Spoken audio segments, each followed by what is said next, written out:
अमेरिकी राष्ट्रपति Donald Trump इस समय जो एक के बाद एक बेवकूफियां करते जा रहे हैं, उसका सबसे ज्यादा फायदा उठा रहा है रूस। यूक्रेन युद्ध को भी रूस ने ट्रंप की मदद से पूरी तरह पलट डाला, क्योंकि आप खुद सोचिए कि 6 महीने पहले स्थिति ये थी कि रूस की कुछ जमीन पर यूक्रेन कब्जा किए बैठा था और दूसरी तरफ क्रीमिया, जिसे रूस ने कब्जा लिया था, उसे वापस लेने की तैयारी कर रहा था। यहाँ तक कि रूस युद्ध में पिछड़ता भी दिखने लगा था और आज स्थिति यह है कि कुर्स्क यूक्रेन के हाथ से निकल चुका है। क्रीमिया अब वापस नहीं आने वाला और ट्रंप ने यूक्रेन और यूरोप को इस बात के लिए भी राजी कर लिया है कि पुतिन को यूक्रेन की कुछ जमीन भी देनी होगी। ट्रंप यही नहीं रुके, उन्होंने रूस का जो लॉन्ग टर्म दुश्मन है नाटो, उसमें भी फूट डलवा दी और ये फूट इतनी गहरी पड़ चुकी है कि आने वाले कई दशकों तक वो सही नहीं होती दिख रही। ये तो कुछ भी नहीं, सबसे बड़ी बेवकूफी की बात करें तो ट्रंप ने अपने long term strategic partner Bharat के खिलाफ ही एक्शन ले लिया और चलो टैरिफ तो भारत पर लगा ही साथ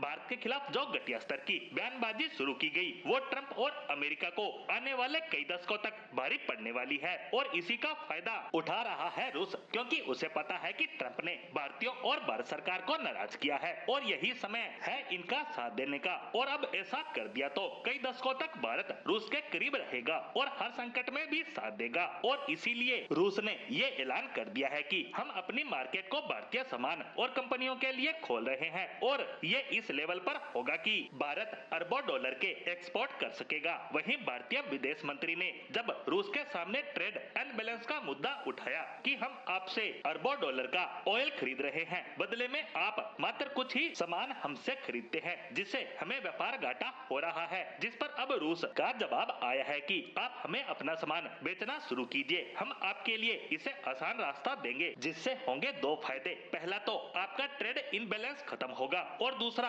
अमेरिका को हम करारा जवाब भी दे पाएंगे। जिस पर रूस ने तो यहाँ तक कह दिया कि ट्रंप आपके सामान को अमेरिका में आने से रोकता है तो आप वो सारा सामान मॉस्को की तरफ रवाना कर दीजिए, हम उसे खरीदेंगे। और ये ट्रंप के लिए बहुत ही करारा झटका है। वहीं एक और खबर पर बात करें तो चीन ने भी भारत के लिए अपना मार्केट खोला है, जिसके नतीजे में चीन में हमारे एक्सपोर्ट 18% तक बढ़ चुके हैं, वो भी कुछ दिनों में। और उम्मीद है कि आने वाले समय में इन दोनों ही देशों में हमारा एक्सपोर्ट तेजी से बढ़ेगा, जिससे ट्रंप ने हमारी इकोनॉमी को नुकसान पहुंचाने का जो ख्वाब देखा था वो अधूरा ही रह जाएगा, क्योंकि भारत इनके कट्टर दुश्मनों के साथ अपने व्यापार को तेजी से बढ़ा रहा है। ऐसे में अमेरिका या तो भारत के सामने सरेंडर करेगा या फिर भारत के साथ अपने संबंधों को और ज्यादा डैमेज करेगा, क्योंकि ट्रंप अपने घमंड और हठधर्मिता को छोड़ेंगे ये होता नहीं दिख रहा और भारत ट्रंप के सामने झुकेगा ये संभव नहीं।